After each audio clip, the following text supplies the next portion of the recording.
المشاهدون الأكارم، طبتم وطابت أوقاتكم أينما كنتم بكل خير. نشرة الأخبار نقدمها لكم من الفضائية الإريترية، نستهلها كالعادة بأهم وأبرز العناوين.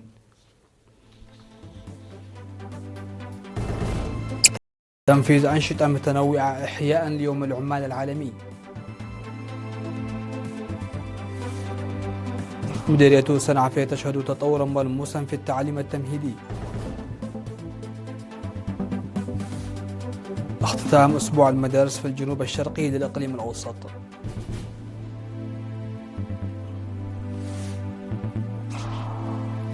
مسلحون يشنون هجمات متزامنة داخل العاصمة المالية وأماكن أخرى.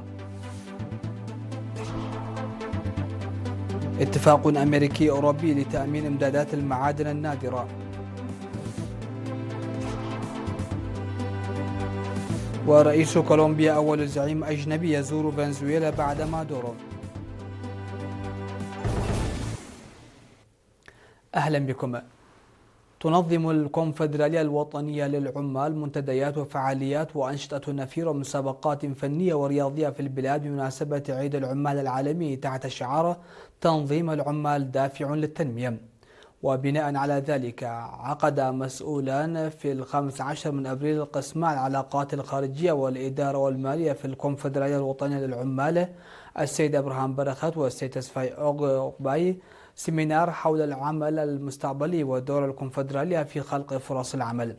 وشرح السيد أبراهام الوضع الحالي لسوق العمل العالمي وتحديات العمل المستقبلي والحاجة إلى توفير برامج التعليم والتدريب. وقدم السيد تسفاي أمثلة على المهام التي تطلع بها الكونفدرالية الوطنية للعمال لتحقيق هذه الأهداف. من جانبه قدم السيد تسفيت حاغوس خبير السياسات الصناعية في وزارة التجارة والصناعة توضيحا يوم 20 من أبريل عن الجوانب النظرية للإنتاجية ومقاييسها، بالإضافة إلى أساليب واستراتيجيات إنشاء الشراكات والقضايا ذات الصلة. في غضون ذلك عقدت ورشة عمل يوم 22 من أبريل حول التفكير الابتكاري في مكان العمل. كما أقيمت مسابقة وطنية للمعلومات العامة عن تاريخ الحركة العمالية والتاريخ القديم والحديث لإريتريا وقانون العمل الإريتري ومعلومات عامة عن العالم. وكذلك تنظيم نفير تنموي في دنب زاول بمشاركة حوالي 300 عامل. أفاد مدير المدارس في مديرية صنعاء الأستاذ عمر الدين محمد بأن مشاركة الأطفال في المديرية تتزايد بسبب الاستثمار في مؤسسات التعليم التمهيدي. وقال إن الخدمة كانت في السابق تقتصر على مدينة صنعاء وعدد قليل من إدارات الضواحي، الأمر الذي أثر سلبا على أداء الطلاب. وذكر أنه بعد إنشاء 42 مؤسسة جديدة لمرحلة التعليم التمهيدي تم حل المحدودية القائمة وزاد من عدد الطلاب. وأوضح وجود 49 روضة أطفال حاليا وحوالي 2000 طالب في 23 إدارة ضاحية، مضيفا أن مؤسسات التعليم التمهيدي قد زادت 7 أضعاف، وأن عدد الطلاب قد زاد بأكثر من 55%. وأشاد بالمبادرة المجتمعية المتخذة، مشددا على أهمية الاستثمار في التعليم الأساسي لكونه الأساس للكفاءة والنتائج المطلوبة على المستوى التعليمي الأعلى. ودعا مراقب مؤسسات التعليم التمهيدي الأستاذ إبراهيم عبد الله المجتمع على فهم دور خدمات التعليم التمهيدي في مستقبل الأطفال والاستفادة منها بشكل صحيح. من جانبهم قال معلمو رياض الأطفال إن التقدم المحرز بفضل التدريب المقدم كان نتيجة جهود متضافرة وحثوا على مواصلة ذلك على أعلى مستوى. اختتمت فعاليات أسبوع المدارس في الجنوب الشرقي بالإقليم الأوسط في 24 من أبريل خلال حفل رسمي احتضنته قاعة مدرسة أبرهة باهتة للمكفوفين. وشهد الأسبوع الذي امتد على مدى 8 أشهر في شكل منافسات تربوية وثقافية تنظيم سلسلة من الأنشطة المتنوعة شملت مجالات الإبداع والابتكار، الأشغال اليدوية والخطابة والمناظرات والرسم والمعلومات العامة، إلى جانب المسابقات التعليمية. وفي تصريح لها أوضحت مسؤولة التعليم بالجنوبية الشرقية الأستاذة أسكالو في السعي أن هذه الفعاليات شكلت منصة مهمة للطلبة لإبراز قدراتهم ومواهبهم خارج الإطار الأكاديمي التقليدي. من جانبه أشار مسؤول وحدة الثقافة والريادة والصحة الأستاذ صقاي سمر أب إلى أن تنظيم الأسبوع في صيغة تنافسية ساهم في تنمية روح المبادرة لدى الطلبة، داعيا أولياء الأمور إلى تعزيز دعمهم ومواكبتهم لهذه الأنشطة. وتخلل حفل الاختتام توزيع الجوائز على الطلبة والمدارس المتفوقة، فيما تم تكريم 34 طالبا ممن حققوا نتائج متميزة خلال النصف الأول من العام الدراسي. وفي كلمته بالمناسبة أكد مسؤول فرع التعليم بالإقليم الأوسط الأستاذ بره هبتي جابر على أهمية ترسيخ صفحة التنافس الإيجابي داخل المدارس، مشددا على ضرورة اطلاع المؤسسات التعليمية بدور أكبر في اكتشاف وتنمية الطاقات الشابة.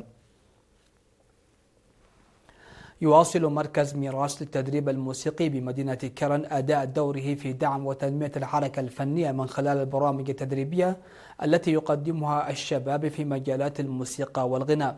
وأوضح مدرب الصوت والموسيقى بالمركز الأستاذ عبد الرحمن صالح أن التدريب يشمل أساسيات الصوت البشري، مبينا أنه ينقسم إلى أنماط متعددة تشمل الأداء الفردي والهارموني والغناء الجمعي، مشددا على أهمية إلمام المتدربين بأسس تكوين الصوت ومكوناته. وأشار إلى أن الموهبة الفنية رغم أهميتها تحتاج إلى تأطير علمي وتدريب منهجي في مجال الصوت والموسيقى، مؤكدا أن بدء التدريب في سن مبكرة يسهم بشكل أكبر في صقل المهارات وتنميتها. وفي السياق ذاته أكدت مديرة المركز الشابة سالينا حقوس أن البرامج التدريبية تشمل مجالات متعددة، منها الغناء والعزف على الآلات الموسيقية والتلحين والدراما وتشكيل الفرق الموسيقية، لافتة إلى أن مخرجات هذه البرامج حققت نتائج مشجعة. ويعمل مركز ميراث التابع للاتحاد الوطني للشباب والطلبة فرع إقليم عنسبة على اكتشاف وتنمية مواهب الشباب، حيث تمكن منذ تأسيسه عام 2008 من تدريب أعداد كبيرة من الشباب في مختلف المجالات الفنية. عقدت ندوة يوم 24 من أبريل في الإقليم الأوسط حول رعاية ذوي الإعاقات الذهنية وتخلف النمو. وهدف البرنامج المنظم بتنسيق الجمعية الوطنية الإريترية للإعاقة الذهنية ووزارة العمل والرعاية الاجتماعية والتعليم والصحة ووزارة الإقليم هدف إلى تعزيز دور المجتمع بشكل عام والمؤسسات العامة والخاصة بشكل خاص. ودعا مسؤول مكتب وزارة العمل والرعاية الاجتماعية السيدة جمعة إبراهيم إلى تعزيز دور المجتمع وأولياء الأمور للتأطير في الجمعية ودعم الجهود الحكومية في رعاية ذوي الإعاقة الذهنية. من جانبه ناشد المدير العام للخدمات الاجتماعية العقيد قبرهنس والدقرقيس المجتمع على الاستفادة من الندوة لكونها مفيدة ليس فقط للآباء ومقدمي الرعاية لذوي الإعاقة. الجمعية الوطنية للإعاقة الذهنية هي منظمة غير ربحية وغير حكومية تأسست في عام 2014. شهدت مديرية الدبار في 23 من أبريل حفل تخريج 37 شابا وشابة بعد استكمالهم برنامجا تدريبيا استمر 3 أشهر في مجال تكنولوجيا الحاسوب، جمع بين الشقين النظري والتطبيقي. وتضمنت الدفعة 13 متدربا من ذوي الاحتياجات الخاصة والفئات المحتاجة، جرى اختيارهم من إدارات ضواحي مرب مسلام وجزالامزة، وذلك في إطار برنامج تدريبي مجاني نظمته وزارة العمل والرعاية الاجتماعية. وفي كلمته خلال المناسبة أكد مسؤول فرع الاتحاد الوطني للشباب والطلبة في المديرية السيد الداوي من قسط أبه أن هذا التدريب يمثل نقطة انطلاق مهمة في مسيرة المتدربين المهنية، داعيا إياهم إلى مواصلة تطوير مهاراتهم بالاعتماد على الجهد الشخصي والمثابرة. وتواصل مديرية دبار وتنفيذ برامج تدريب مهني متعددة تشمل مجالات تصفيف الشعر والتجميل والخياطة والموسيقى والإسعافات الأولية، ثم خطوط الكهرباء وتركيب أنظمة الطاقة الشمسية في إطار الجهود الرامية إلى تمكين الشباب ورفع قدراتهم المهنية. مشاهدينا، فاصل قصير من ثم نعود لمتابعة الأنباء على الصعيد العالمي.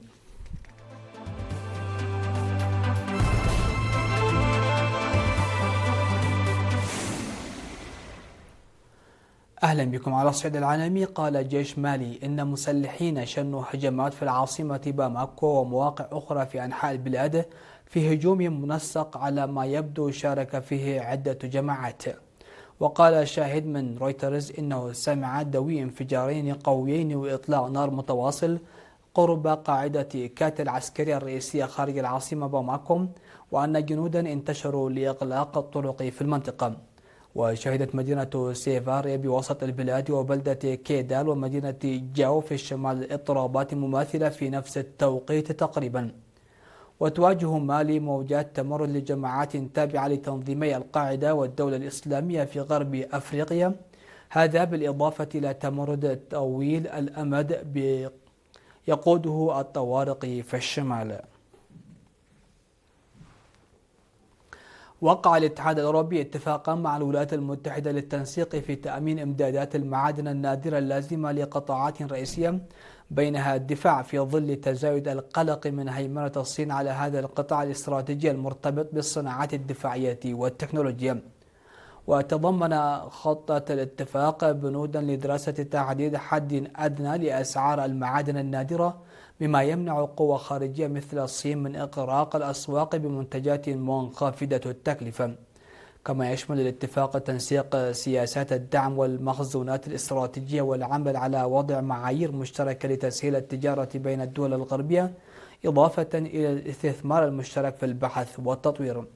ويأتي الاتفاق في ظل فرض بكين قيودا على صادراتها من المعادن النادرة التي تدخل في صناعات حساسة مثل أشباه المواصلات وبطاريات السيارات الكهربائية ومنظومات الأسلحة، ما أثار مخاوف غربية بشأن أمن الإمدادات.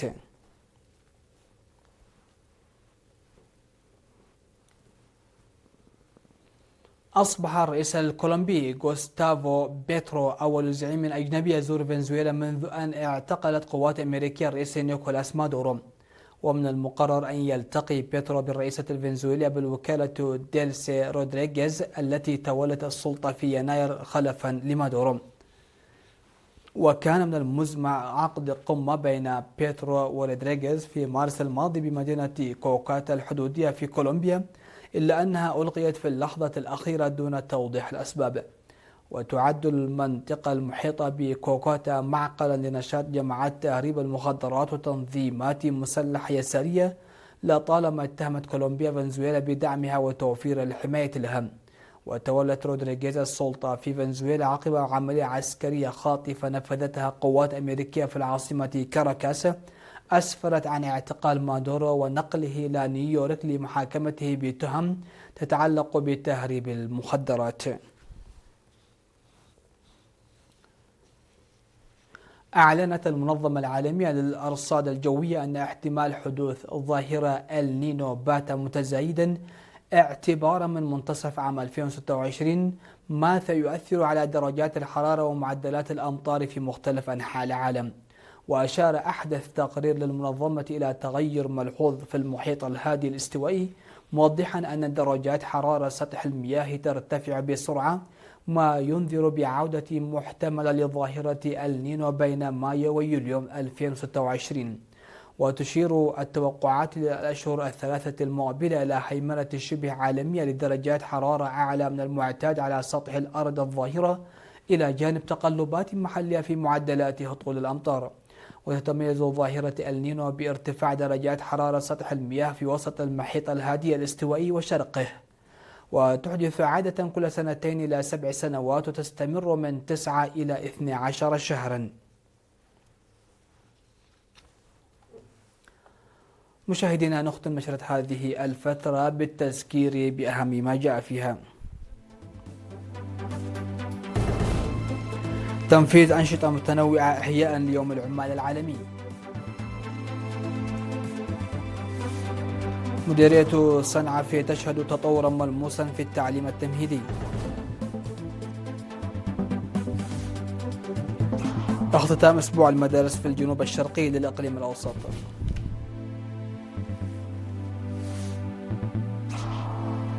مسلحون يشنون هجمات متزامنة داخل العاصمة المالية وأماكن أخرى.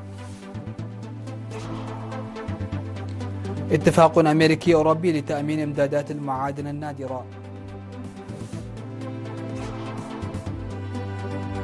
ورئيس كولومبيا أول زعيم أجنبي يزور فنزويلا بعد مادورو. سادتي السيدات، هكذا نكون قد وصلنا وإياكم إلى نهاية نشرتنا لهذه الفترة المسائية. هذه تحيات وتحيات الفريق العامل، شكرا لحسن الإسماع والمتابعة، والسلام عليكم ورحمة الله.